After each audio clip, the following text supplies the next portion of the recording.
Daughter cut me from her wedding I paid for, so I canceled everything behind her back and watched her burn. No one can hurt you the way your own children can. It's so true. I'm in a similar situation. My own daughter, Ava, 27, female, blocked me from attending her wedding. I've been drinking and sulking for a week now. Yesterday was supposed to be her wedding, which was sponsored by me. Yes, I was paying for it as a wedding gift. Ava was not an easy child. I had a whole lot of nightmares raising her, so when she told me about her wedding plans, I was happy that she was finally settling down with someone she loved. She and her fiancé had money problems and couldn't put together a decent wedding, so I pitched in. And what do I get in return? I was blocked from attending. I can't tell you how devastating it is. A few days ago, I called the wedding planner to add my brother to the guest list. He said that the guest list was full. I asked him to send me the complete guest list to see if we could make any arrangements. He said Ava had instructed him not to share the guest list with anybody. I told him I was her father and the one paying for the wedding, so they better comply with me. He was reluctant to share it, but when I threatened to call his boss, he finally sent me the list. When I saw it, my heart broke. My wife and I weren't on it. I called the wedding planner again and said there must be a mistake because neither my name nor my wife's was mentioned. He explained that he was specifically asked not to include our names. I couldn't believe it until he shared the email conversation between him and Ava. To make matters worse, they were instructed to block us from entering the venue. Can you imagine how heartbreaking that was? I knew my daughter resented me, but I could never have imagined that she hated me to the point where she wouldn't allow me to attend her wedding. I called her in a rage, but her phone was on voicemail. It was her bachelorette party that day. I left a message asking her to call me back, but she didn't call that day or the next. On the third day, just before the wedding, I showed up at her apartment where she was living with her fiancé. She said she couldn't meet me because she was busy with wedding preparations. By then, the wedding planner had told her I knew about the guest list, which is why she was avoiding me. I went there to get an answer from her, but her attitude only made my anger worse. I told her that I knew she had blocked me from attending the wedding. Her reply: "Well, good for you. It saved you time and energy to travel to the venue. I'll send the photographs of the wedding if I get the time." I completely lost my mind. There was no reason, no remorse, no apology, just this. I broke down at her cruelty. My anger turned into tears, and I asked for what I had done wrong to deserve this. She said I had always wronged her, first by rubbing a stepmom in her face and then by mistreating her by taking other sides. She wanted me to defend her unconditionally, even when she was in the wrong. How could I defend her when she bullied my sister's daughter? I did protect her when she was caught taking pills in school and saved her from being expelled. She got into college because of me. Yet, despite everything I did, she chose to be ungrateful. When she saw me sobbing, she said I was spreading negativity in her house. I reminded her that I was paying for her wedding. She turned offensive and said I wasn't doing her any favors and that I owed her this. I lost my mind and told her I didn't owe her anything. I had done more than enough for her, and this wedding was indeed a favor. She asked me to leave, saying she didn't have time for my emotional drama. I went home and cried like a baby in front of my wife, Mercy, Ava's stepmom. Mercy is a kind-hearted and forgiving person, but seeing me break down made her furious for the first time. She encouraged me to take action against Ava. She said we couldn't let Ava continue to feel entitled to hurt us. Ava had been living off my money until a year ago when she finally got a decent job. That's why she had no savings for her wedding. I had had enough. I decided to teach her a lesson. I canceled all the wedding arrangements. I barely got any money back from the advanced payments, but I didn't care. I canceled the wedding venue and wanted to cancel the wedding planner too, but I knew that would alert Ava, and she could arrange something else. My plan was to ruin her big day. She already had her dress, so I let her keep that. I felt guilty while doing all this, but when I thought about it, I realized I had already done more than enough for her. If she didn't feel guilty about cutting me off from her wedding, why should I? On the day of the wedding, when the wedding planner arrived at the venue with the decorators and caterers, they were denied entry. It caused chaos. When the security showed them the cancellation email, the wedding planner called me for the remaining payment, but I told them it was no longer my concern. They needed to take it up with Ava. They told me Ava had a scuffle with the venue guards when they blocked her entry. She was almost arrested for trespassing, but was rescued by her fiancé just in time. She tried to call me, but I had blocked her number. She showed up at my house, but I had removed her access to the main gate. I wasn't afraid of her, but I wanted peace. There was no point in talking. She would only hurt me more with her words, just like she did when I went to her house. It was high time she faced the consequences of her actions. She was no longer a child who could be forgiven over and over. Ava didn't want relatives at her wedding. She wanted only her friends. I respected her choice. Thankfully, I didn't have to explain the wedding cancellation to my family. She had to deal with that with her friends. The only ones unhappy with what I did were my parents. They said we should never be ruthless to our children, no matter how cruel they are to us. I told them Ava had brought this upon herself. She had been mean and narcissistic her entire life. Still, no matter how much I justify my actions, the guilt is there. I put on a brave face, but deep down, I feel bad for stopping my own daughter's wedding.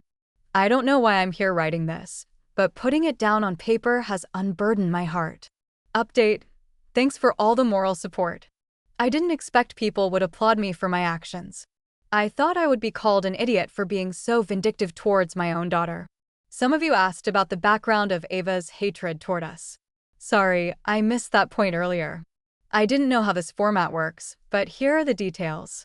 My wife, Mercy, 45, female, is my second wife. Ava is my daughter from my first marriage. Her mother, my first wife, and I separated when Ava was 7. Ava's mother found someone else and left me for him. They were moving to Europe and didn't want Ava, so I got custody of her. I remarried Mercy when Ava was 13, and since then, Mercy and I have been facing Ava's wrath. She hates Mercy with a passion. It was understandable when she was a teenager. Seeing someone replace her mother must have been hard. Mercy, a teacher and trained children's counselor, assured me that Ava would be fine once she reached adulthood. She believed Ava would see me not just as her dad, but as an individual who needed a partner. I married 5 years after the divorce, hoping that once Ava grew up, she'd appreciate that I had parented her alone for those 5 years. Her mother and her new husband didn't want anything to do with Ava. Unfortunately, Ava wasn't grateful at all. Instead, she grew more hateful towards both me and Mercy. Things got so bad that I had to send Ava to live with my sister, who had a daughter of the same age, hoping she'd find companionship there. Things were smooth for a few months, but less than a year later, my sister gave up. She told me that Ava and her daughter fought like cats and dogs, and with it being their final year of school, my sister didn't want her daughter's grades to suffer because of these petty fights. So, I had to bring Ava back. Ava stayed with us until the end of high school, but during vacations, she would stay with my parents. Eventually, she refused to come back home and said she would finish high school while living with them. Since my parents' house was far from her school, I arranged for carpooling services. That arrangement worked for a while, as long as she was happy and at peace. When her high school results came out, however, they were disastrous.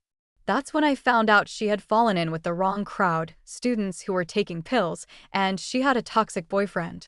That explained why she wanted to live with my parents. She would sneak out after they went to bed and wander the city until after midnight. She had to repeat her final year of high school. Getting her through college was another nightmare. Thank God I had some contacts who helped her secure a place at a decent college because, with her poor grades and miserable attitude, she wouldn't have gotten in anywhere else. In college, she once again got involved with the wrong crowd and immersed herself in drugs. Things escalated to the point where she had to be sent to rehab. She eventually graduated at the age of 25, but the following year, she relapsed, and I had to admit her to rehab again for a few months. It wouldn't be rude to call her a pain in the butt because she really has been. She's constantly troubled me, embarrassed me, and made my life miserable. Thank goodness for my understanding wife, Mercy. Had she been any other woman, she might have manipulated me into abandoning Ava, but instead, She was the one who always encouraged me to be patient. I can't thank Mercy enough for all the support and sacrifices she's made for both Ava and me. Ava's main issues seem to be that I remarried, and even more so that I married Mercy. You see, Mercy isn't a Native American. Her family originally came from the Middle East. They were immigrants living in the US, and she grew up in an NGO because her parents couldn't afford to raise their 5 daughters. They had fled a war-torn region, arriving in the US with nothing. That's what drew me to Mercy. Despite her traumatic childhood and limited resources, she overcame the odds, earned a master's degree, secured a high-paying teaching job, and built a life for herself. She's a self-made woman, but Ava calls her a gold digger. I run a flourishing export business, which has been in our family for 2 generations, so yes, we have some generational wealth. Ava believes Mercy married me for money because this is her first marriage and it's my second. Ava's argument is, why would Mercy marry a single dad 12 years older than her if not for money? I'm 57 and Mercy is 45. I'm not sure who put these ideas into Ava's head, but that's her reasoning for calling Mercy a gold digger. Some of you also asked if Ava's mother was involved in all of this. The truth is, she's never contacted me or Ava since our divorce. The last I heard, she was in Germany, and that's all I know. As for the current situation, after canceling Ava's wedding, she tried to reach out to me to unleash her anger, but I blocked her from contacting me through any platform. My parents were unhappy that I canceled the wedding and offered to pay for it themselves if Ava wanted to reschedule, but Ava turned on them, accusing them of siding with me. She even chased them out of her house, saying cruel things and telling them never to visit her again. She holds them responsible for exposing her high school substance use, though it wasn't them, it was her teacher, who happened to go to the same gym as me. After this, my parents changed their stance and agreed that I was right to cancel the wedding. I can't let Ava feel entitled to use and hurt us however she wants. I'm still not in contact with her and don't know what she's up to. My parents visited her 2 days ago, which was 10 days after her supposed wedding date, and they haven't gotten married yet, so I'm guessing they're planning a new date or just haven't gone through with it. Oh, and I blocked her credit card, the one I was paying for. She hadn't been using it much after getting her job, but she still had access to it. I'm sure this will anger her, but I don't care anymore. After learning how she treated my parents, I have no guilt. They're in their late 70s, and they've always loved and protected her. Ava deserved to be cut off. Update. Hey guys, I know it's been over a year since I updated this thread, but I have been in constant touch with everyone who commented on the post or PM'd me. After a few weeks, I got to know that Ava had married her fiancé in a private ceremony with just their close friends. I was happy for her and wished her a good life. I wasn't connected to her on social media, so I didn't know what was happening in her life. My niece told me that Ava had moved to a neighboring city with her husband, and she had updated her Facebook status about it. Life was running as usual until a week ago when I got a call from an unknown number. It was Ava's husband, Matt. I was tense, thinking that something might have happened to her. He assured me that she was fine, but said she wanted to meet me in person, which came as a surprise. I asked him why, but he said he would explain when we met. He mentioned that he was in town and suggested meeting up for dinner.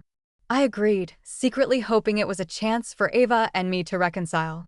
I thought she might be too ashamed to face me and that Matt was acting as a middleman. With high hopes, I went to meet him, but to my dismay, Matt showed up alone. When I asked about Ava, he said he didn't know where she was. My heart sank, and I asked if something had happened to her. He then revealed that they were separated. Matt explained that Ava had been abusive during their marriage with severe anger issues. She would throw things and break household items during even minor arguments. He tolerated it for as long as he could, but eventually, the situation became unbearable and they separated. Matt went on to say that Ava had psychological issues and blamed others for any inconvenience she faced. She frequently fought with him, especially because they had moved to a new city for his job, even though Ava had found a similar paying job there. Despite this, she resented him for taking her away from her hometown. That was just one of many issues between them. Matt said he wanted to meet in person to apologize.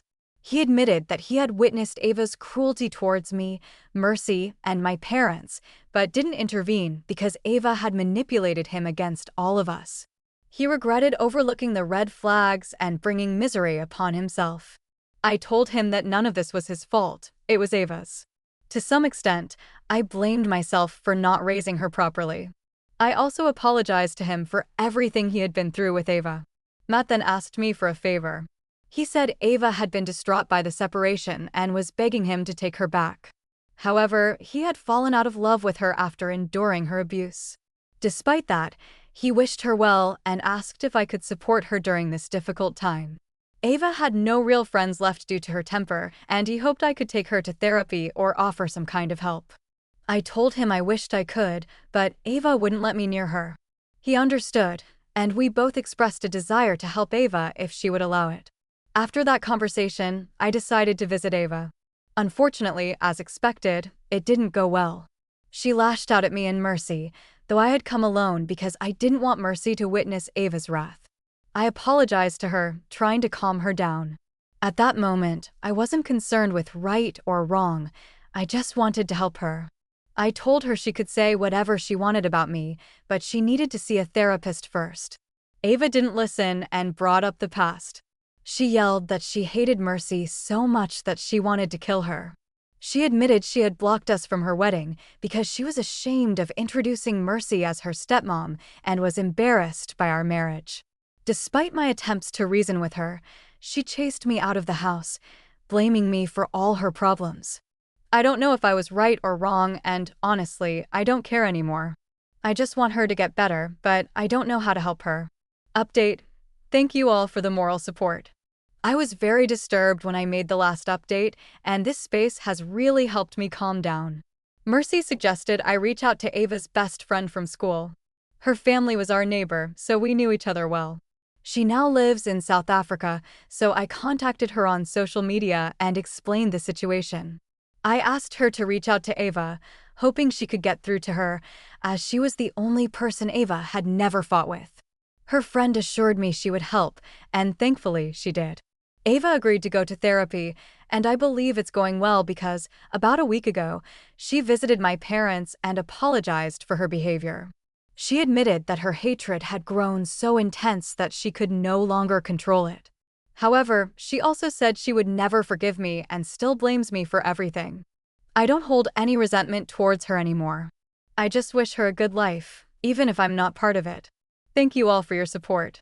I hope no father ever has to go through this, where their own child hates them to such an extreme level.